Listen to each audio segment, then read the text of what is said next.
The morning mist was still clinging to my private lake when I heard the commotion, laughter, splashing, and the unmistakable twang of fishing reels. My property, a 10-acre sanctuary on the edge of Crescent Meadows, was home to this pristine lake, a haven for rare fish and wildlife I'd spent years protecting. As I stepped outside, my jaw dropped. Dozens of people lined the shore, casting lines and cheering, with a banner proclaiming Crescent Meadows Fishing Derby. At the center of it all was Karen Miller, clipboard in hand, barking orders like she owned the place. Karen, the HOA tyrant who'd banned my farm stand and thrown coffee at my mother, was back with her boldest stunt yet. She'd organized an unauthorized fishing derby on my land, oblivious to the private property signs and the lake's protected status. I watched, stunned, as kids tossed bait into waters I'd carefully stocked with endangered species, while Karen strutted around, handing out trophies. This wasn't just trespassing, it was a violation of wildlife laws, and she had no idea who she was messing with. I'm the head of the county's Wildlife Conservation Department, a role I'd kept low-key in Crescent Meadows to avoid HOA drama. My lake was a registered conservation site, off-limits to fishing due to its fragile ecosystem. Karen's derby was a disaster in the making, threatening years of restoration work. As she handed a prize to a cheering angler, I felt a familiar fire ignite. This wasn't just about my property. It was about protecting nature and stopping Karen's reign of ignorance once and for all. I grabbed my phone, heart racing, and started filming. Karen thought she could invade my land and endanger my lake. She was about to learn a lesson in conservation and accountability that would shock Crescent Meadows. What happened next wasn't just a takedown. It was a masterstroke that turned her derby into a spectacle of justice, leaving her speechless and the community roaring. Crescent Meadows was a gated suburb that had blossomed into a vibrant community after I dismantled Karen Miller's HOA tyranny. Once choked by rules banning colorful gardens and quirky decor, it now celebrated individuality, with my Meadowmart store as its beating heart. My private property, a 10-acre retreat bordering the community, was a hidden gem, a lush forest surrounding a crystal-clear lake I'd dedicated to wildlife conservation. The lake, home to rare fish like the crescent bluefin, was a registered sanctuary, off-limits to fishing or disturbance. I'm Sarah, the farmer-turned-entrepreneur who'd bested Karen 3 times. First by buying Meadowmart after she banned my farm stand, then by turning her avocado tantrum into a community win, and finally by exposing her coffee-throwing assault on my mother. But my lesser-known role was head of the county's Wildlife Conservation Department, a position I'd held for a decade. I kept it quiet in Crescent Meadows, wary of Karen's knack for targeting anyone with influence. My lake was my passion project, a haven where I monitored species, restored habitats, and educated local schools about conservation. Karen Miller, the clipboard-wielding ex-HOA queen, was a fading menace in her mid-50s. Her tailored blouses and smug demeanor couldn't hide her desperation to regain control after multiple humiliations. Banished from the HOA board and mocked online, she'd been quiet since her arrest for assault, but her fishing derby was a brazen comeback attempt. She'd rallied a crowd, mostly unaware neighbors and their kids, under the guise of community fun, ignoring my property lines and the lake's protected status. Key allies included my mother, Ellen, a fierce conservation advocate who'd helped me stock the lake, and Tom, a local biologist who monitored its ecosystem. Linda, the councilwoman who'd backed my past battles, was another supporter, always ready to champion community rights. The derby also drew unwitting participants, families lured by Karen's flyers, clueless about the lake's status or her history. The setting was my lake, a serene oasis ringed by pines and wildflowers. No fishing and private property signs dotted the shore, and a locked gate marked the only access path.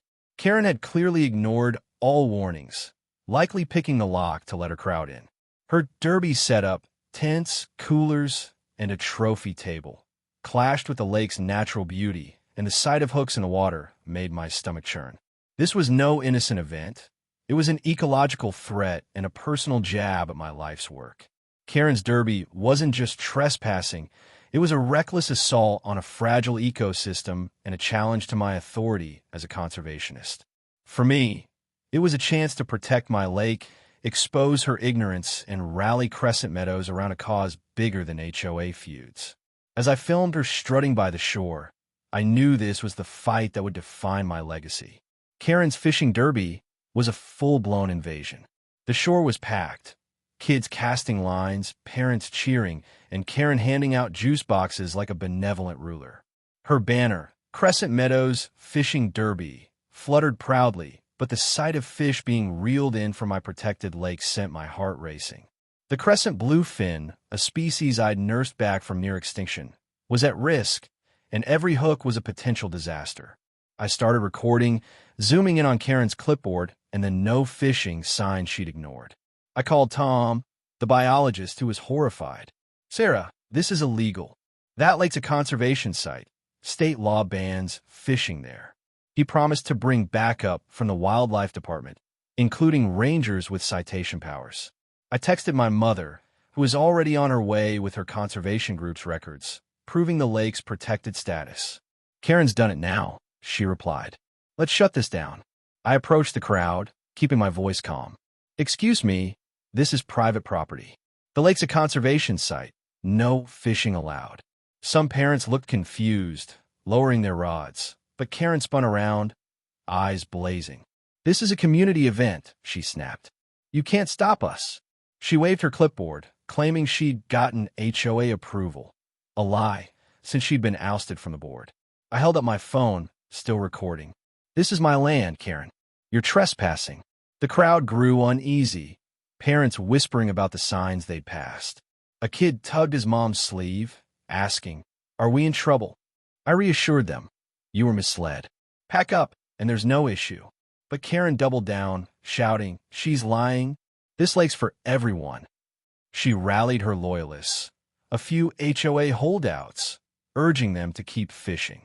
A man reeled in a bluefin, and my heart sank. I texted Linda, the councilwoman, who promised to bring legal support. The community forum exploded as I live-streamed the confrontation. Neighbors posted my video, captioned "Karen's at it again, poaching in Sarah's lake."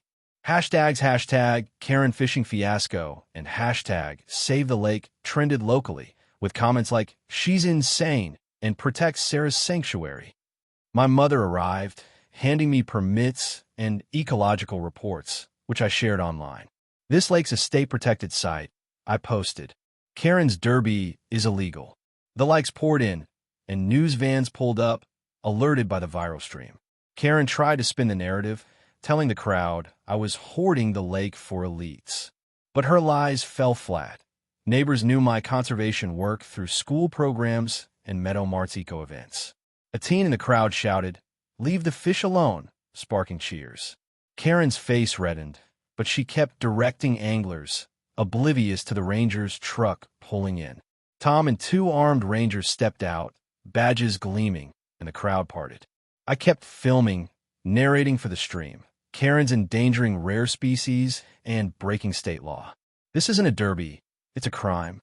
The rangers approached, and Karen's bravado faltered. She didn't know I was the head of wildlife conservation, with the authority to enforce those laws. This was my moment, not just to stop her, but to show Crescent Meadows what conservation and community could achieve. The stage was set for a showdown that would leave her reeling. The lake was a powder keg. Karen stood defiant by her banner, urging anglers to keep fishing as rangers approached. My live stream was hitting thousands of views, with hashtags hashtag Karen fishing fiasco and hashtag save the lake trending nationally. Neighbors flooded the shore, alerted by the forum, carrying signs like "Protect our wildlife" and "No more Karen." News crews filmed the chaos, their anchors narrating live. A local HOA figure has sparked outrage by hosting an illegal fishing event. The air crackled with tension, and I was at the center, phone in hand, ready to end this. Tom, the biologist, took the lead, addressing the crowd. "This lake is a state-protected conservation site. Fishing here is a felony under wildlife law." He held up a photo of the crescent bluefin, explaining its endangered status. Parents gasped, pulling kids away from the water. Karen shouted, "This is a public lake!" But Tom cut her off, showing permits signed by me as the property owner and conservation head. "Sarah's the authority here," he said. "You're all trespassing." The crowd turned on Karen. A mom yelled, "You lied to us." Another tossed her fishing rod down, apologizing. My mother handed out flyers detailing the lake's ecosystem, winning hearts with her passion. "We've lost 80% of our bluefins," she said. Karen's derby could wipe them out. Neighbors shared the flyers online, and the forum surged with support. "Sarah's saving our wildlife. Karen's a menace." A viral tweet read, "HOA Karen hosts illegal fishing derby, gets schooled by conservation boss. Hashtag epic fail." Karen tried to rally her group, claiming I'd faked the permits. But the rangers weren't having it. One, Officer Daniels, stepped forward. "Mrs. Miller, you're in violation of state law. Cease this event now, or face arrests." Karen's face paled, but she pointed at me, screaming, "She's targeting me." The crowd booed, and a kid chucked a juice box at her banner, toppling it. Laughter erupted, and Karen's control slipped further. Linda arrived with a county attorney, amplifying the pressure. "Karen's actions are a disgrace," she told reporters. "Sarah's lake is a treasure, and we'll protect it." She announced an emergency council meeting to ban HOA events on private land, effective immediately. The crowd cheered, chanting, "Sarah, Sarah." My live stream hit 1 million views, with comments like "Conservation Queen" and "Karen's done for." Even national wildlife groups joined in, praising my work and condemning the derby. I grab a megaphone, sensing the moment. This lake isn't just mine, it's ours, a gift we protect for our kids and our planet. Karen's derby threatens that, but we're stronger. I proposed a lake restoration day to clean up and educate, inviting everyone to join. The crowd roared, and neighbors started packing up rods, some apologizing with tears. Karen tried to interrupt, but Daniels silenced her. "You're coming with us to answer questions." The rangers confiscated her clipboard and derby supplies, cataloging them as evidence. Karen's loyalists slunk away, and the crowd helped rangers collect stray hooks and bait, turning chaos into action. News cameras captured all, and the forum buzzed with plans for Restoration Day. "Sarah's turning Karen's mess into hope." One post read. Karen stood alone, watching her derby collapse, unaware that my role as conservation head gave me the power to hit her where it hurt, legally and publicly. As the rangers prepared to question her, I rallied the crowd for one last push. "Let's show Karen what conservation looks like," I said, handing out cleanup bags. The stage was set for a victory that would save my lake and cement Crescent Meadows' commitment to nature. Karen's fate was sealed, but what happened next would shock everyone.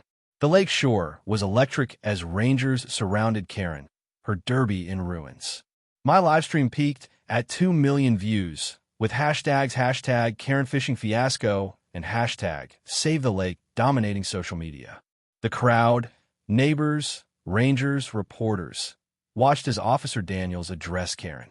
"You violated state wildlife laws and trespassed on a conservation site," he said.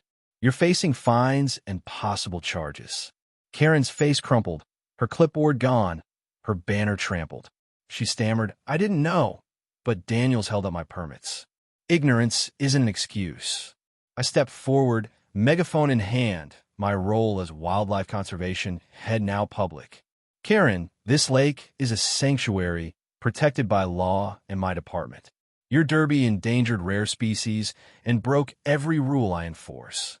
The crowd gasped. Few knew my official title. Tom projected photos of the crescent bluefin on a portable screen, showing its delicate fins and the damage hooks could cause. "We've lost fish today," he said, "because of her." Linda took the mic, her voice booming. "Sarah's not just a neighbor. She's our conservation chief, and she's saved this lake for years. Karen's actions are an attack on our community and our planet." She announced a council vote to fine the HOA for Karen's stunt and fund Lake Restoration Day. The crowd erupted, chanting "Save the Lake." Karen tried to protest, but Daniels cut her off. "You're coming to the station." The rangers escorted Karen to their truck, her head bowed as cameras rolled. Neighbors cheered, tossing cleanup bags to kids who raced to collect bait. My mother hugged me, whispering, "You've honored our work." I unveiled a sketch for a Crescent Lake Sanctuary sign to be installed with state backing, marking the lake as untouchable. The crowd roared, and Tom's photos were shared online, cementing the bluefin's plight in everyone's hearts. Daniels returned, confirming Karen faced up to $10,000 in fines and a year in jail for wildlife violations. My digital dossier, videos, permits, ecological data, was handed to the press, ensuring her guilt was undeniable. The forum exploded with justice for the lake, and Sarah's our hero. National wildlife groups pledged support for Restoration Day, and the story hit major outlets. Headlined, "Conservation Chief Stops HOA Karen's Illegal Derby." As Karen was driven away, the crowd turned the cleanup into a celebration. Kids sang, rangers praised our unity, and Linda promised legal protections for all local sanctuaries. This wasn't just Karen's defeat. It was a triumph for conservation and community, proof that Crescent Meadows valued nature over ego. The lake sparkled, safe again, and Meadow Mart's legacy grew stronger. Karen's downfall was Crescent Meadows' victory. News ran headlines like "Conservation Hero Stops HOA Karen's Lake Invasion" and "Meadow Mart Sarah Saves Endangered Fish." My livestream hit 20 million views, with hashtags Karen Fishing Fiasco and hashtag Save the Lake trending globally. Fan art of me as a wildlife warrior flooded the forum, and talk shows called, but I stayed focused on the lake. "This is about the bluefins, not me," I told reporters. Lake Restoration Day was a triumph. Hundreds joined, neighbors, kids, even wildlife experts, cleaning the shore, planting native grasses, and installing the Crescent Lake Sanctuary sign. Meadow Mart donated food, and Tom led eco-tours, teaching kids about the bluefin. The event raised funds to monitor the lake's recovery, and state officials praised our model, eyeing it for other counties. The forum buzzed with photos and pledges. "Never again, Karen. Sarah's our guardian." The HOA was gutted. Linda's vote passed, fining the organization $5,000 for Karen's stunt and banning events on private land. New rules required conservation training for members, ending the era of ignorant overreach. Karen pleaded guilty to wildlife violations, paying a $7,000 fine and serving 6 months probation. She left Crescent Meadows, reportedly moving to a city apartment where she argued over balcony plants. "Don't be a Karen" became a local slogan, etched on lake trail markers. Meadow Mart thrived, its cafe hosting bluefin brunches to fund conservation. My farm stand added eco kits for kids, and tourists flocked to see Sarah's lake. Neighbors brought gifts, woven baskets, fish-shaped cookies, saying I'd inspired them to protect nature. Tom's data showed the bluefins stabilizing, a win we celebrated with a community picnic. The digital dossier, permits, videos, ranger reports, was archived as a blueprint for wildlife advocacy, influencing state laws. My mother became the lake's ambassador, leading school tours and posting eco-tips online. "You've made this family proud," she told me, her eyes on the water. I hired local teens to monitor the lake, giving them skills and purpose.